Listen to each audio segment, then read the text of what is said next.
Under pathological condition कहें या कहें कि इन वजह से पैथोलॉजिकल कंडीशन उत्पन्न हुआ। ठीक है, तो इसमें भी नहीं जाओ, इसको बीच में बस आप ये समझो कि auto antigens these are basically self molecules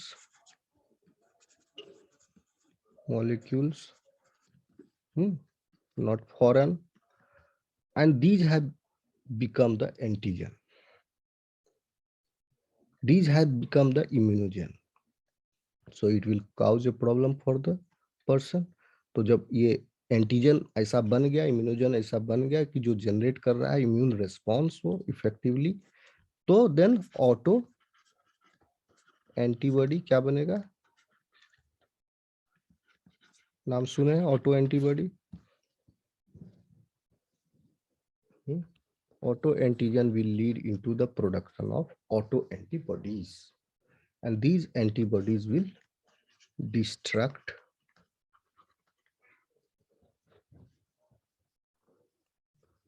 the self complexes or structures which are required for normal physiological function. Okay, एक और टर्म है अलो एंटीजन। अभी बताए एग्जाम्पल, एबीओ ब्लड ग्रुप में, ABO blood group system में these A and antigen A and B are the examples of allo antigens.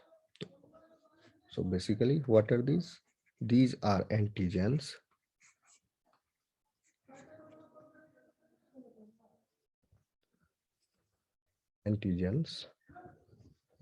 which are found in different members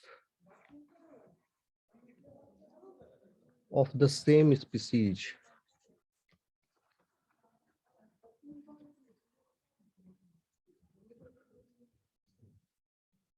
ठीक है,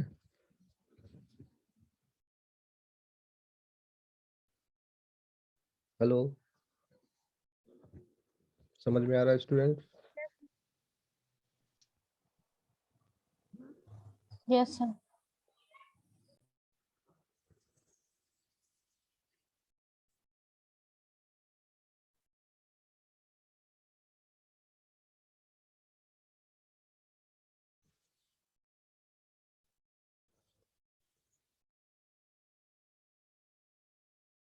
There is one more term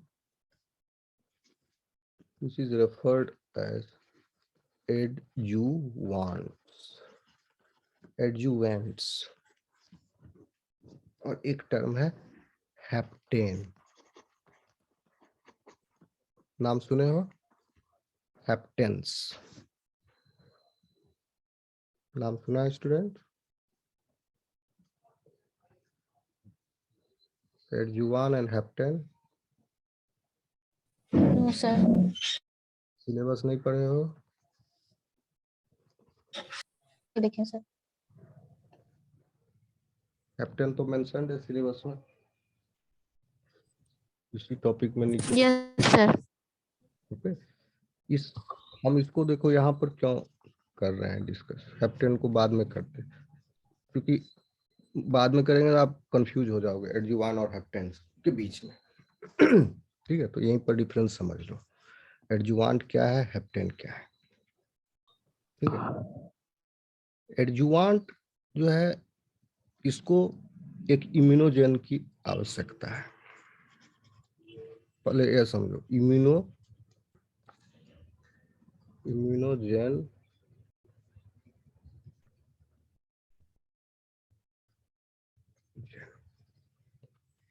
now if this immunogen is weak in eliciting immune response,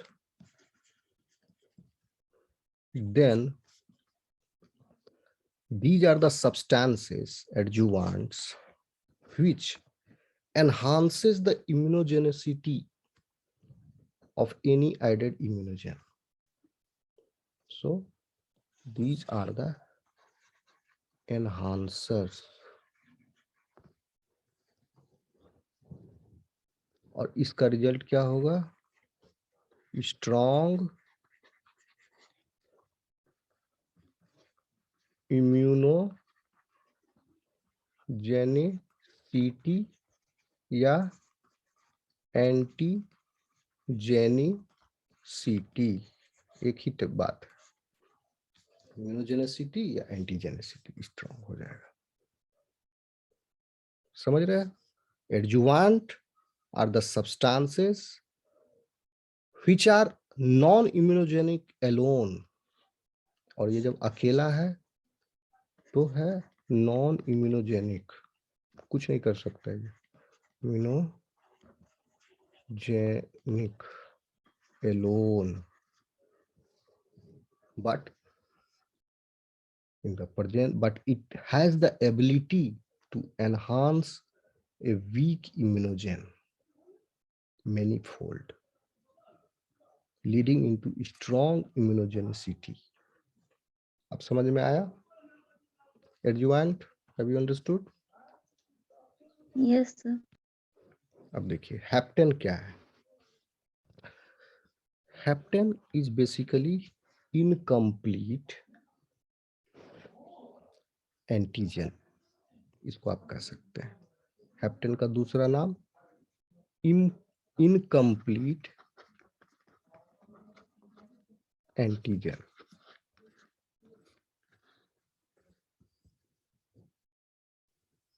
ये antigen नहीं है, एडजुवांट कोई different substance है, okay. लेकिन एक week antigen को ये सुपर स्ट्रॉन्ग बना दे रहा है, एनहांस कर दे रहा है उसको, ओके। एडजुवांट। हेप्टेन क्या है? इनकम्प्लीट एंटीजन है, तो इसको चाहिए एक कैरियर मॉलिक्यूल,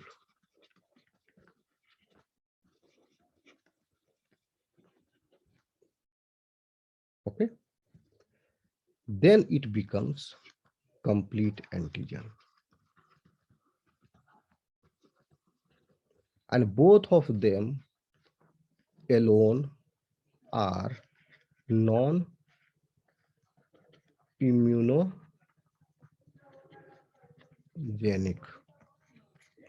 इसीलिए आप क्यों कंफ्यूज कर जाओ, क्योंकि यहाँ एडजुवेंट भी अकेला जब है तो नॉन इम्यूनोजेनिक है, और हेप्टेन्स भी जो है अकेले हैं तो they are non immunogenic, but basically they are part of the antigen, they are incomplete antigen। Haptens are so small that they are sometimes considered as the epitope, but the epitope is separated from the antigen, समझ लो, rest of the antigen। So the molecular weight here is less, very less, so it cannot elicit the immune response, so it requires a bigger molecule।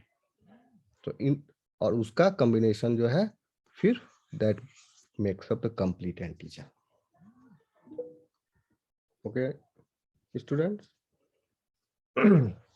समझ रहे हो? Sir एडजुवांट complete antigen है। एडजुवांट is not the antigen, हम एडजुवांट को antigen बोल ही नहीं सकते हैं। एडजुवांट एसेसरी है, जैसे मोबाइल में ईयर लीड जो है आपका एसेसरी है, लेकिन उसको लगा लेने से आपका मोबाइल देखने का मजा जो है सो बढ़ जाता है। ईयर लीड लगा कर फिर कुछ भी सुन सकते हो घर में, किसी को नहीं पता चलेगा आप क्या सुन रहे हो, लेकिन स्पीकर पे कुछ भी नहीं सुन सकते, okay. But still that is giving you entertainment। So the immunogen is basically a weak immunogenicity can be enhanced manyfold with the help of adjuvant। Adjuvant is not an antigen, okay। These are small molecules, foreign substances, non-proteinaceous in nature, okay, unable to induce an immune response by itself, okay। They are non immunogenic. समझ में आ रहा है? एडजुवांट भी अकेला है तो कुछ नहीं कर सकता है। बिना मोबाइल के लीड क्या करेगा? सुना सकता है कोई गाना? नहीं। ठीक है, तो लीड समझ लो, एडजुवांट हो गया, वो कुछ नहीं कर सकता है। लेकिन हैप्टेन भी अकेला कुछ नहीं कर सकता है, लेकिन इसके कुछ न करने का कारण दूसरा है। कारण क्या है कि ये इतना छोटा है क्योंकि इनकम्प्लीट एंटीजन है, molecular mass is so low that it is unable to elicit the immune response. अभी हम आपको आगे बताएंगे कि इम्यूनोजेनेसिटी को डिटरमाइन करने वाले फैक्टर्स कौन कौन से हैं। आपके सिलेबस का यही टॉपिक है, antigenicity and immunogenicity, the factors which, क्या है exact factors which this influencing it. Influencing it. Okay, समझ रहे हो? तो देखिए अब आगे हम लोग उसको देखेंगे। यहाँ तक क्लियर है? कोई क्वेश्चन किसी को कुछ है पूछना? तो चलो आगे। अभी हम देखेंगे ये एंटीजेंस जो हैं ये कितने प्रकार के हो सकते हैं in their chemical, based on the chemical nature. Antigens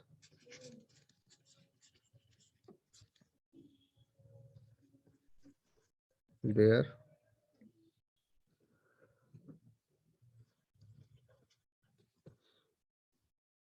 chemical nature types. They can be proteins, they can be polysaccharide,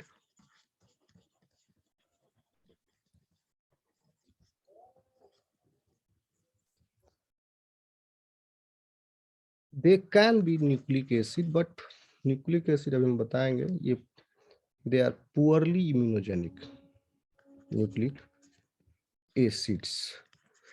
They are poorly immunogenic when double stranded, but they become immunogenic when single stranded. तो nucleic acid में RNA, single stranded DNA, ये हैं आपके immunogenic, यानी ये antigen हो सकता है। अब आप इमेजिन कीजिए वायरस का जीनोमिक मटेरियल क्या है? आरएनए है और सिंगल स्ट्रैंडेड डीएनए भी है। तो वायरस का nucleic acid is antigen, it can generate the immunogenicity, but आपका DNA can not generate the immunogenicity. ठीक है, because this is double stranded DNA. चौथा है आपका lipids. Lipids are not at all are not immunogenic. Okay? हाँ, लेकिन इनको हम एज ए हेप्टेन यूज कर सकते हैं। ओके, अब देखिए proteins, vast majority of immunogens or antigens are basically proteins. Okay, हो सकता है ये प्योर प्रोटीन भी हो और दे में भी ग्लाइकोप्रोटीन यानी कार्बोहाइड्रेट एसोसिएटेड प्रोटीन भी, लिपिड एसोसिएटेड प्रोटीन लाइपोप्रोटीन भी, they can also function as antigens. यानी प्रोटीन में जितना वेराइटी है, जितने तरह के प्रोटीन्स है, they can serve as antigens. Basically proteins are very good immunogens, are very good immunogens.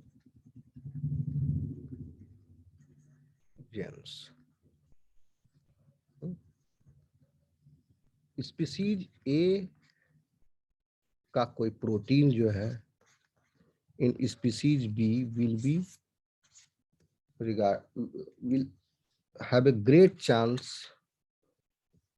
to elicit immune response. It will be considered there as antigen. ठीक है, प्रोटीन जितने भी हैं, अगर ये एंटीजेनेसिटी का डिमांड फुलफिल करता है वो पर्टिकुलर प्रोटीन, तब। अब एंटीजेनेसिटी का डिमांड हम अभी आगे आपको बताएंगे क्या क्या है। एक सफल इम्यूनोजेनिक रिस्पॉन्स क्रिएट करने में क्या क्या डिमांड है, क्या क्या फैक्टर्स हैं इम्यूनोजेनिसिटी के और एंटीजेनेसिटी के। जैसे अगर प्रोटीन का मॉलिक्यूलर वेट, तब तो प्रोटीन कहलाएगा नहीं, बहुत कम हो, 10,000 से कम हो तो पेप्टाइड कहलाएगा। वो सब फैक्टर अभी हम बताएंगे आपको। और but generally proteins are big molecules, तो उनका मॉलिक्यूलर 10,000 से ज्यादा होता ही है ज्यादातर में, स्मॉल पेप्टाइड्स का ही कम होता है। और डिफरेंट स्पीसीज का proteins definitely it will work as immunogen. Even with in a species अगर अलील्स अलग अलग हैं, जैसे एलोजेंस, वो they will becomes antigen. Okay, polysaccharide, polysaccharides are also good antigens but not the very good one. इसको क्या हम बोल रहे हैं, very good।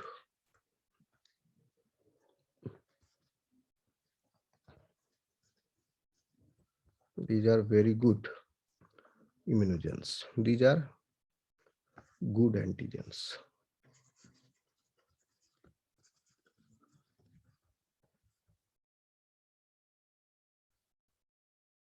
Your polysaccharides, even lipopolysaccharides, they are good immunogens if they meet the requirement, that is high molecular weight। अगर उनका molecular weight high है तो they can be a good antigen। ठीक है, न्यूक्लिक एसिड्स पर आइए। Nucleic acids are poor immunogens।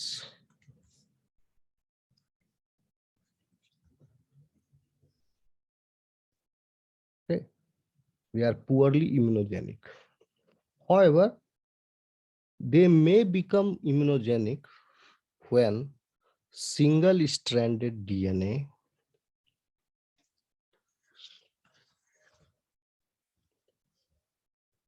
and single stranded RNA, when they are in the form of single stranded DNA and single stranded RNA। Okay, or if this DNA is complexed with the protein, even if the double stranded DNA is complex with protein, then this will become a good antigen। Otherwise, nucleic acids are poorly immunogenic। Lipids, these are non-immunogenic। Okay, lipids are not at all immunogenic। सारी बात समझ में?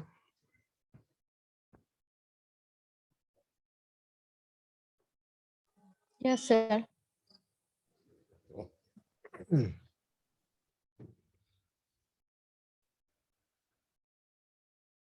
Sir lipids के बारे में क्या बोले, lipids are not antigen. Lipids are not antigen, yes, you are true। Lipids are not antigen, lipids are not immunogenic, lipids are not antinogenic, सब कर सकते हैं आप। Now based on the origin, how antigens are defined, this we will see। But sir, it acts as haptens. Yes, it may act as hapten lipids। So ये technology use किया जा रहा है वैक्सीन बनाने में। हेप्टेन एडजुवेंट्स का use किया जाता है वैक्सीन बनाने में।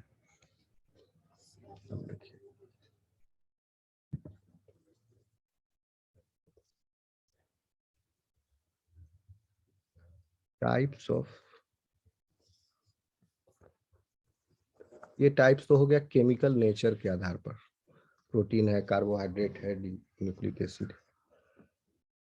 और ये क्लासिफिकेशन हो गया एंटीजन का based on their origin, on the basis of their origin. तो इसमें पहला है एक जो जीनस एंटीजेंस, दूसरा है एंडोजीनस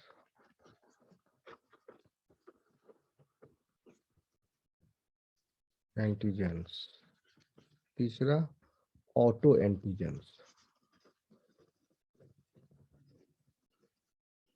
इन दोनों के बीच में कंफ्यूज नहीं करना, ये तो आसानी से समझ में आ जाएगा। एक्सोजीनस जो बाहर से आया, ओके, आपके बॉडी में जो बाहर से एंटर कर रहा है foreign substances which are able to generate antigenic और इम्यूनोजेनिक रेस्पॉन्स और immune response in you, those are exogenous antigens. Antigens coming from outside of the body. These are not self molecules. Okay, easy है exogenous antigen।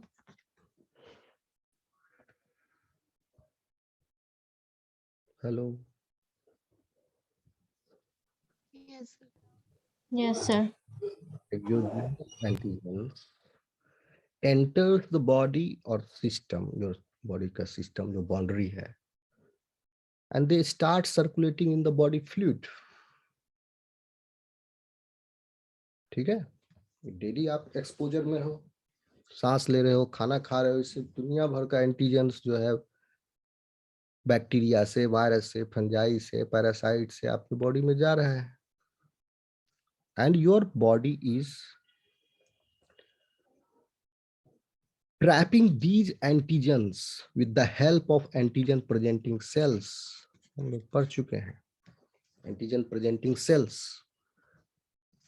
कौन कौन है। Antigen presenting macrophages, Dendritic cells. Dendritic cell, yes correct, dendritic cells. ठीक, कैसे हो रहा है ये एक्सोजीनस एंटीजन को, मैक्रोफेगोसाइटोसिस हो रहा है उसका, और वो एंटीजन प्रेजेंटिंग सेल उसके एक टुकड़ा को अपने सरफेस पर एक्सप्रेस कर दिया, दिखा दिया, प्रेजेंट कर दिया। ओके, अब उसका फिर बाद में सेल मीडिएटेड इम्यूनिटी में यूज होगा। ठीक है, for the interaction with the receptor, specific receptor, be membrane bound antigen specific cell surface receptor, जैसे कि T and B cell receptor. पहले टी सेल रिसेप्टर्स के साथ इंटरेक्शन होगा, ठीक है, फिर बी सेल, और उसके बाद एंटीबॉडी प्रोडक्शन।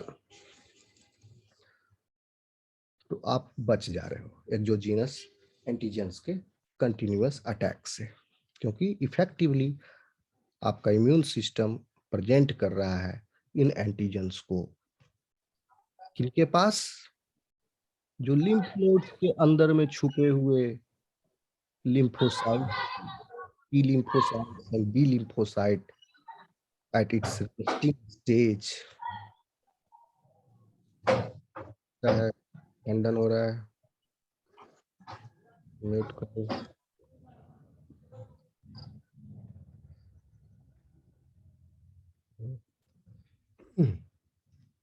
ठीक है ना, T lymphocytes and B lymphocytes are not freely circulating in the blood। इसका टर्नओवर होता है, ये बारी बारी से सर्कुलेट करते हैं। most of the time they rest inside the lymph node। एक lymph node में भी एक तबेला T lymphocyte का, दूसरा कोना B lymphocyte का, वही रेस्ट करते हैं इन इनएक्टिव स्टेट। जब ये आया एंटीजन प्रोसेस होके वो आया एंटीजन, उस लिम्फ नोड में यही घुस सकता है, सिर्फ एपीसी का ही एंट्री है। यही इंटरेक्ट कर सकता है वहां, एपीसी ही इंटरेक्ट कर सकता है टी लिम्फोसाइट और बी लिम्फोसाइट के साथ। ठीक है, तो इसीलिए यही प्रोसेस करके अपने सरफेस पर ले गया एंटीजन, और इस एंटीजन के स्पेसिफिक जिसके सेल सरफेस पर रिसेप्टर होगा वो सेल इसके साथ, वो लिम्फोसाइट इसके साथ इंटरेक्ट करेगा इन द लिम्फ नोड, और उसके बाद फिर इम्यून रिस्पॉन्स स्टार्ट हो जाएगा। तो इंटरेक्ट करेगा टी सेल, फिर बी सेल, फिर प्लाज्मा सेल, फिर antibody production, like this.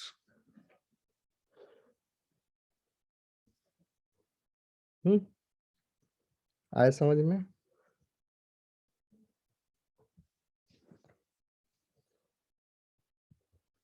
Yes, sir. Examples, bacteria, viruses, fungi, ये सब हैं एक्सोजीनस एंटीजन हमारे लिए।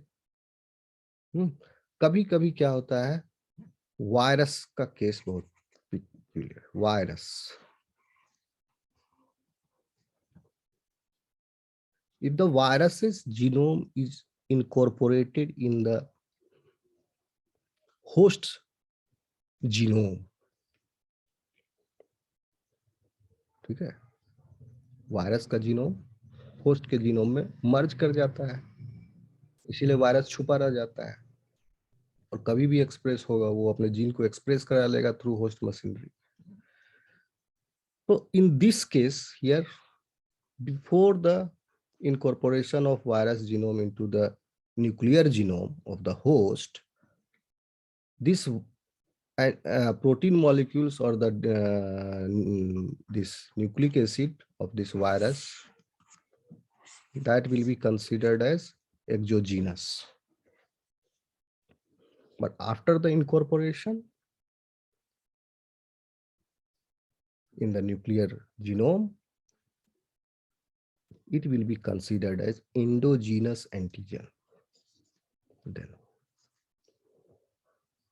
ठीक है, तो जो भी इंट्रासेलुलर वायरसेज हैं उसके antigens after the incorporation of their genome into the genome of the host,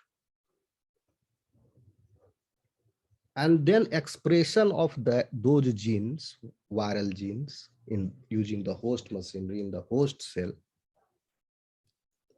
Gene expression मतलब प्रोटीन बना, तो those proteins will be called as now endogenous. और वो वायरस इन्फेक्शन के पहले नहीं था, अभी वायरस का इन्फेक्शन हुआ, exogenous antigen, virus infection completely merge हो गया उसके न्यूक्लियर जीनोम में, अपना जीनोम, वो फिर एंडोजीनस। ठीक है,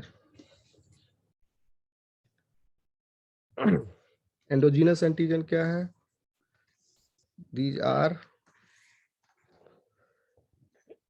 बेसिकली बॉडीज ओन, हमारा अपना खुद का ओन सेल्स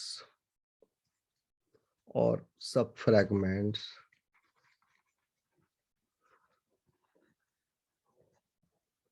और compounds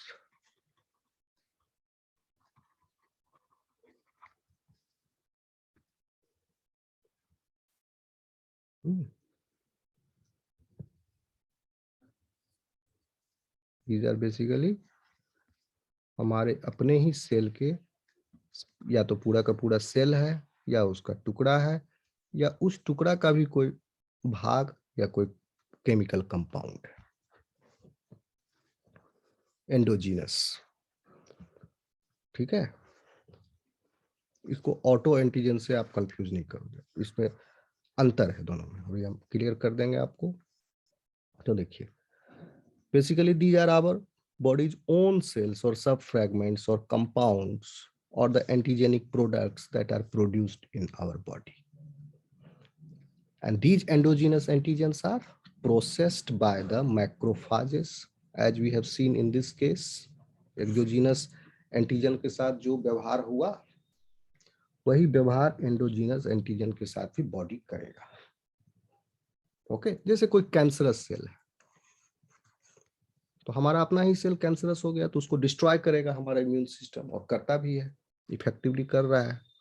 that's why people don't get cancer. This mechanism is stopped, then every second people will be having cancer in the population.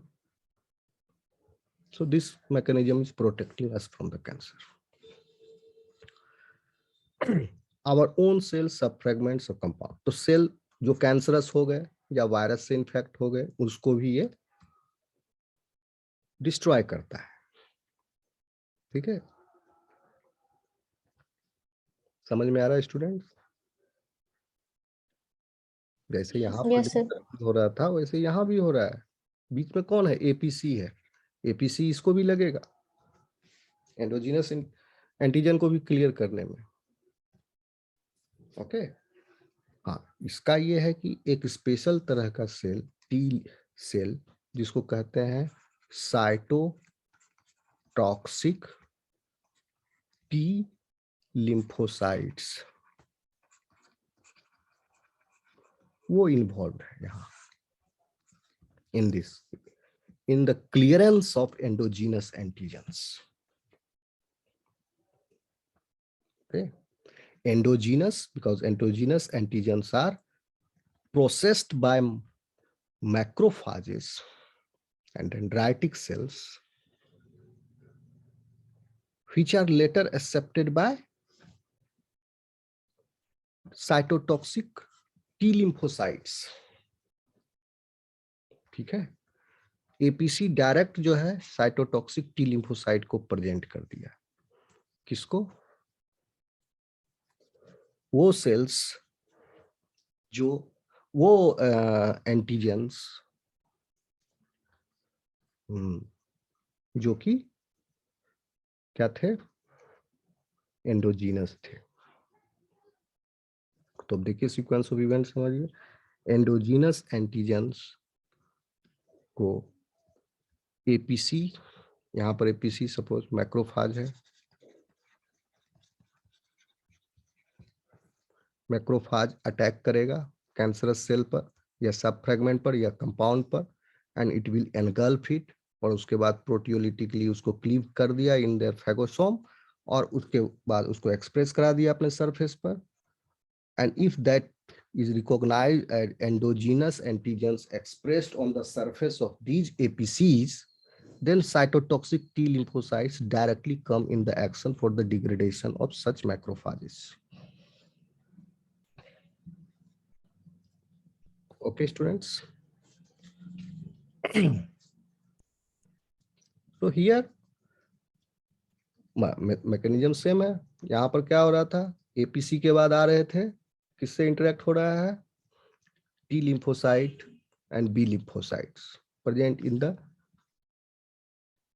lymph nodes, और यहाँ पर एंडोजीनस एंटीजन को directly cytotoxic T lymphocytes है, and cytotoxic T lymphocytes are circulating ones. समझ में आ रहा है students? Sir, For pardon, last line. Last line क्या बोले थे हम खुद भी भूल गए. देखो. Sir, in the clearance of endogenous antigens. Yes. In the clearance of endogenous antigens, sequence of event में बता रहा हूँ. जैसे कोई अपना ही सेल कैंसरस हो गया तो near by macrophages identify it और उसको एनगल्फ कर लिया फेगोसाइटोसिस प्रोसेस के द्वारा. फेगोलाइसोसोम में उसको डिस्ट्रॉय करेगा. पूरा फेगोसाइटोसिस पढ़ा है आपको, कैसे करता है. यहाँ भी सेम काम हो रहा है, यहाँ भी सेम काम, यहाँ तक कॉमन चल रहा है. ये यहाँ भी मैक्रोफाज में सेम हो रहा है, फेगोलाइसोसोम में हो रहा है, जो बाहर से एक्सोजीनस एंटीजन डिस्ट्रॉय हो रहा था. एंडोजीनस एंटीजन भी सेम वे में एंटीजन प्रेजेंटिंग सेल के द्वारा टेकअप किया जा रहा है, या मैक्रोफाज भी डायरेक्ट इसको ले. मैक्रोफाज खुद भी एंटीजन प्रेजेंटिंग सेल है, इसको टेकअप कर लेता है and then give it to cytotoxic T lymphocytes for its destruction. Okay. तो इस अब देखिए एंडोजीनस एंटीजेंस आपके बॉडी में है, and under the normal circumstances these endogenous antigens are constantly getting removed from your body. समझ में आ रहा है? जब भी किसी सेल का डिस्ट्रक्शन हो रहा है तो उस सेल के ऊपर सेल सरफेस पर HLA है, हिस्टोकम्पैटिबिलिटी, ल्यूकोसाइट एंटीजेंस, MHC है, मेजर हिस्टोकम्पैटिबिलिटी कॉम्प्लेक्स, अगर RBC है तो A और B एंटीजन है। इसी तरह बहुत सारे हमारे सेल्फ एंटीजेंस हैं, एंडोजीनस एंटीजन है। अब उस सेल का डेथ होगा, अगर अब RBC का डिस्ट्रक्शन होगा in the Kupffer cells present in the liver, तो वहां पर क्या हो रहा है, हमारे मॉलिक्यूल्स, हमारे RBC का डिस्ट्रक्शन हो रहा है। Kupffer cells are basically modified special type of macrophage, liver macrophage. तो आप क्या देख रहे हैं, यहाँ पर कोई बीमारी नहीं हो रही है, नॉर्मली ये हो रहा है, and this is not causing any pathological outcome.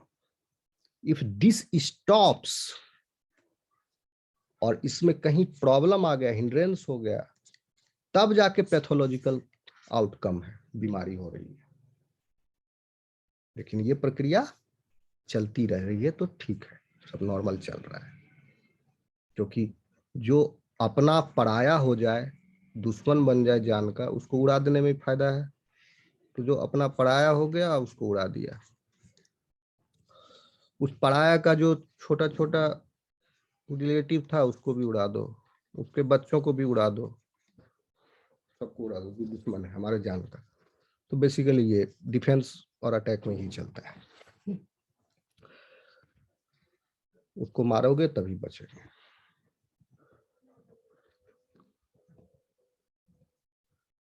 तो कहने का मतलब हुआ ये नॉर्मल चल रहा है, so we are protected. But sometimes our own molecule become antigen, and these antigens are able to generate antibodies, and these antibodies, because these antibodies attack our own cells, so they are auto antibodies.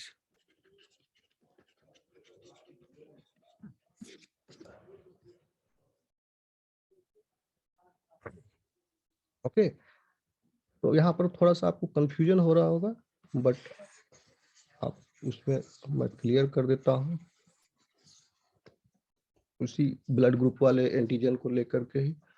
Suppose करो if in this individual A, if antibody against A, anti-A is found in the person A having blood group A, antibody against antigen A, एक hypothetical situation